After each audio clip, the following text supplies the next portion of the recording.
Friends, ధ్యానం ధ్యానం వలన ఆరోగ్యం.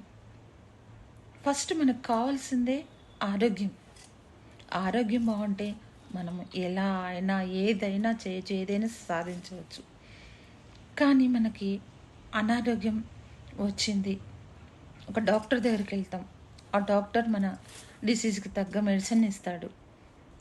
కానీ మన బాడీకి ఆ డాక్టర్ దగ్గర మెడిసిన్ పడలేదు, వేరే డాక్టర్ దగ్గరికి వెళ్తాం. అక్కడ ఆయన మనకి మన డిసీజ్కి తగ్గ మెడిసిన్ ఇస్తాడు, అది మెడిసిన్ పని చేయదు. మళ్ళీ ఇంకో డాక్టర్ దగ్గరికి వెళ్తాం, ఆయన దగ్గర మెడిసిన్, ఆయన మనకి మంచి ట్రీట్మెంట్ మెడిసిన్ ఇస్తాడు, అది కూడా మనకి సెట్ కాదు.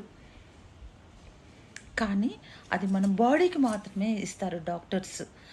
కానీ మనకి మన మైండ్కి, మన బుద్ధికి మెడిసిన్, మన మైండ్కి, మన మనసుకి సంబంధించినటువంటి డిసీజెస్ డాక్టర్స్ దగ్గరికి వెళ్ళడం వల్ల మన శరీరానికి ఇస్తారు, కానీ మన మైండ్కి, మన మనసుకి ఇవ్వరు. అందువలన ఆ డాక్టర్ మెడిసిన్ మనకి పని చేయదన్నమాట. ఎంతమంది దగ్గరికి వెళ్ళినా వాళ్ళ ట్రీట్మెంట్ మనకు పని చేయదు. ఈ మైండ్కి, మనసుకి సంబంధించినటువంటి డిసీజెస్ పేరు సైకోసోమాటిక్ డిసీజెస్.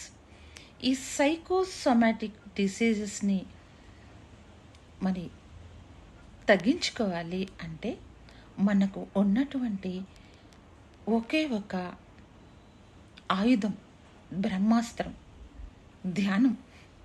మరి మనందరం ధ్యానం చేసి మనకున్నటువంటి సైకోసోమాటిక్ డిసీజెస్ని తగ్గించుకొని ఆరోగ్యంగా